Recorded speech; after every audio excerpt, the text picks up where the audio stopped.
Sejalan dengan IT yang memberikan manfaat, maka risiko pun membayanginya. Itu adalah merupakan paradoks.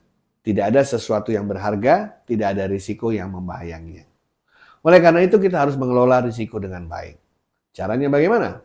Pertama, kita identifikasi risiko tersebut. Kita coba cari semua kemungkinan risiko yang bisa terjadi pada organisasi yang berkaitan dengan information technology. Habis itu, mari kita evaluasi masing-masing risiko. Mana risiko yang kemungkinan terjadinya kecil? Mana risiko yang kemungkinan terjadinya sedang? Dan mana risiko yang kemungkinan terjadinya tinggi? Kemudian kita lihat juga dampaknya. Mana risiko yang kalau terjadi dampaknya besar terhadap perusahaan? Mana yang dampaknya sedang atau kecil saja? Setelah dua hal ini dilakukan, maka hal ketiga kita bisa memprioritaskan risiko tersebut. Mana yang akan kita tangani? Jelas bahwa yang harus kita tangani pertama adalah risiko yang probabilitas terjadinya besar atau tinggi dan dampaknya besar bagi perusahaan.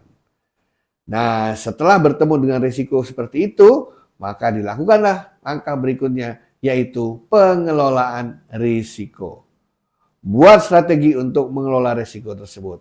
Kita tahu paling tidak ada banyak strategi untuk mengelola risiko. Apakah risiko itu ingin kita mitigasi, ingin kita accept, ingin kita avoid, atau ingin kita transfer ke pihak lain. Nah, terhadap semua hasil analisis dan pengelolaan risiko tersebut, kita harus komunikasikan ke seluruh stakeholder perusahaan agar mereka tahu peran dari masing-masing mereka dalam mengelola risiko tersebut.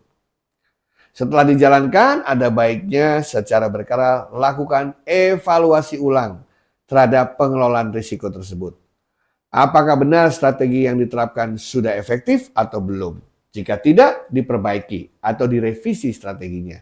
Jika sudah bagus, diteruskan sebagaimana adanya.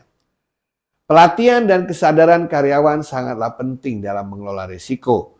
Karena ini hanya bukan urusan orang IT semata, tapi urusan seluruh stakeholder yang ada di perusahaan.